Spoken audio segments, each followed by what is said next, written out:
Okay, we're here at Gop Cave again. You can see Gop Cairn on the hill above me. Now, this cave was found by William Boyd Dawkins, a geologist, in the 1800s. The soil used to cover the whole entrance, and he noticed when looking at the geology, looking at the limestone outcrop, he spotted a fox's hole going down below. So he's like, might be a cave under there. So he did what all the Victorians do, got a big shovel out, started digging, and he found this small cave system here. Now, I think they went in a little bit and it was very rubbly. What they discovered was a rubble wall inside, and that rubble wall was man-made, and it was hiding some Neolithic burials inside, where they found 14 skeletons plus their tools and other bits and bobs, and they were all in a crouched position like that. And then just below that they found a Pleistocene layer which had hyenas, woolly rhinos, reindeer and horse bones in it, some of which you can see in the museums locally. So I'm going to go inside and check it out. Okay, we're going to descend inside. Right, so it was inside this first bit on the right hand side. I'll show you a map, a plan of the cave in the video, but it was inside this bit somewhere where they found the boulder wall, probably made of these rocks around. This is all Carboniferous limestone, by the way. So yeah, there was a wall around this area somewhere here, a man-made wall that was hiding a significant burial of Neolithic people, along with their tools and stuff. Obviously, probably related to the cairn on top of the hill. It was clearly a very important Neolithic site. I wonder if they had any idea about the Pleistocene bones just underneath them. I wonder if they knew about that. You'd think they must have had a little dig around. Let's see, it's pretty extensive. It's formed by, well, most caves like this are formed by natural means, water running through the limestone, underground rivers, eroding it away. It leaves these big cavities inside. So it carries on going around to the right this way. Oh, I've got to get pretty low to get through here. Oh. Oh. Right, and then it opens up in this bit. But, it's quite a bit of clay material still in here. Obviously encasing some of these. I have no idea if this has been excavated or not. Yeah, maybe it's being tested for its archaeological finds, I don't know.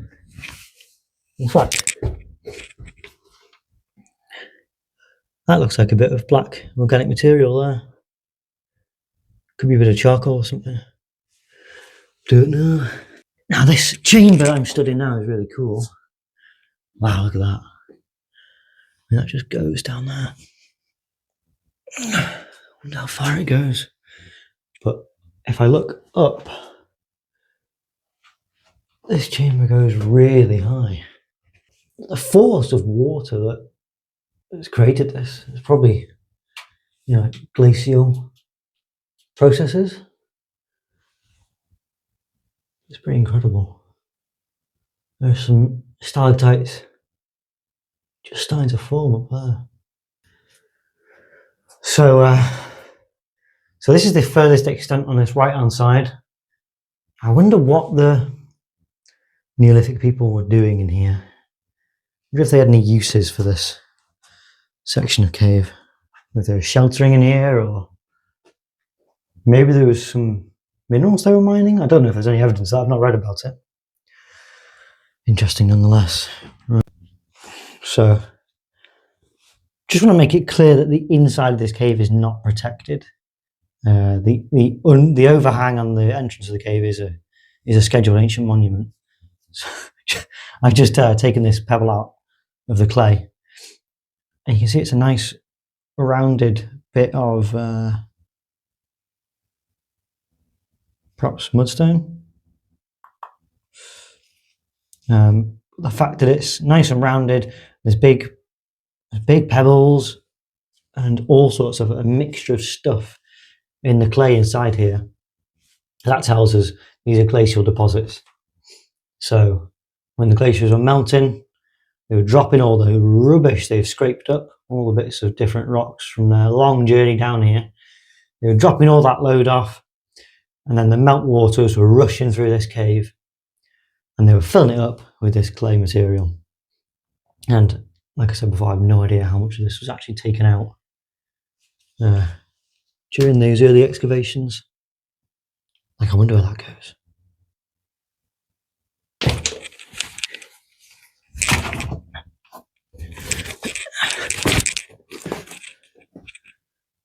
Just give you an idea of the size of the cave.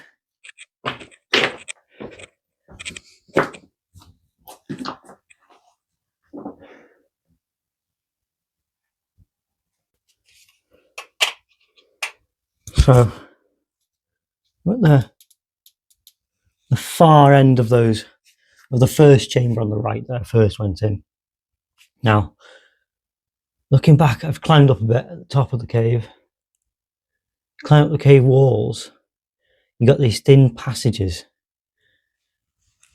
that shoot backwards, and God, they look like they just carry on going up there. It's filled with clay material, but I just cannot shake. I think I've been watching too much Ancient Aliens. I can't shake the theory that this cave system goes right the way back to underneath the cairn, and that they're somehow connected. Wouldn't that be amazing? Doubt it, but would be cool. So that was that's all the stuff I've just explored.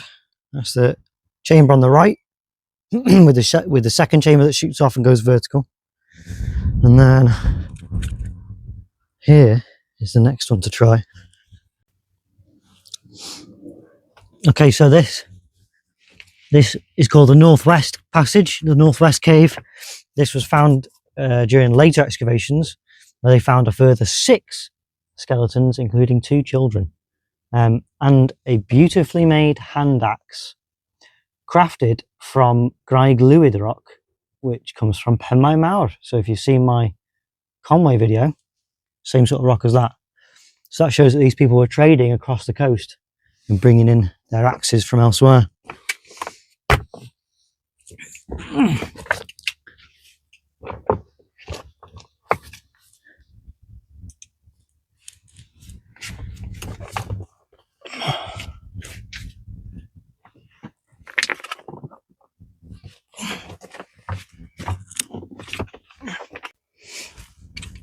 Alright, so I'm just inside that crawly hole now.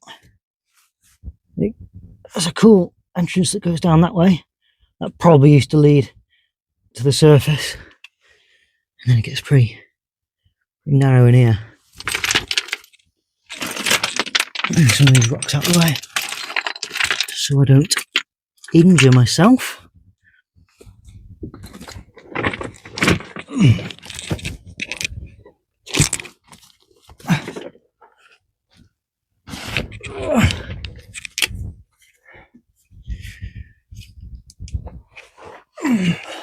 So it opens up into a chamber in here.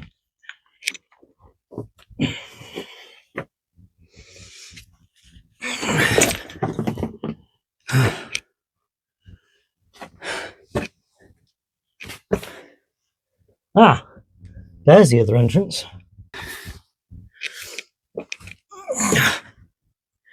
Right, again, this looks like untouched clay.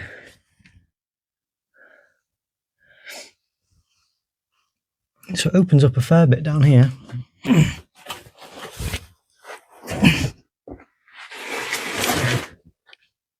Again, there's loads of little hidey holes running off to the sides. Loads of them.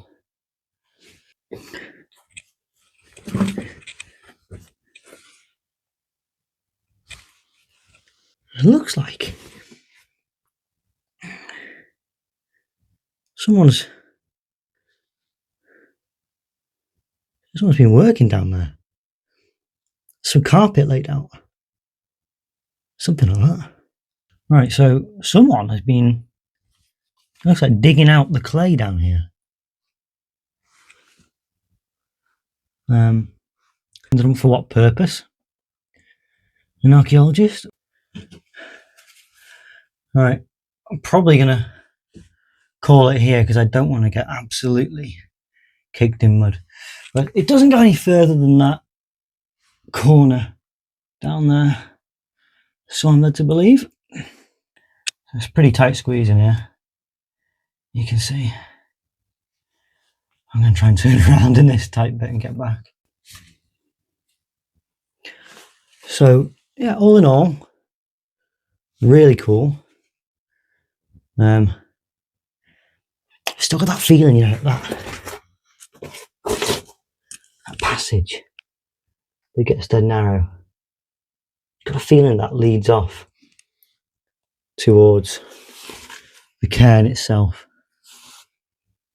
Oh, I'd love to dig it out one day. That'd be so cool. So there you go. Wonder if our Neolithic ancestors spotted those and wondered what the hell they were. Anyone seen the film The Descent? Amazing film. That's how I feel right now. Crawling through to salvation.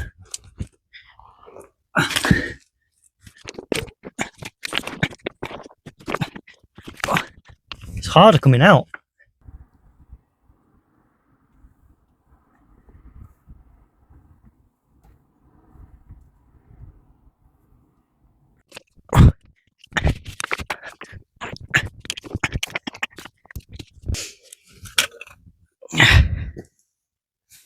And we've made it. So I want you to imagine Pleistocene Britain. So savannah-like conditions, animals hiding in this shelter.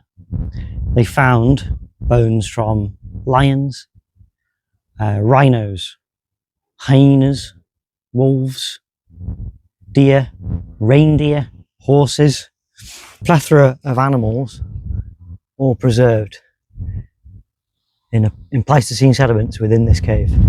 Our ancient ancestors during the Neolithic would have used this as a shelter, but this location was obviously so important to them, they buried a lot of their dead here and also built the cairn on top of this hill to mark this spot.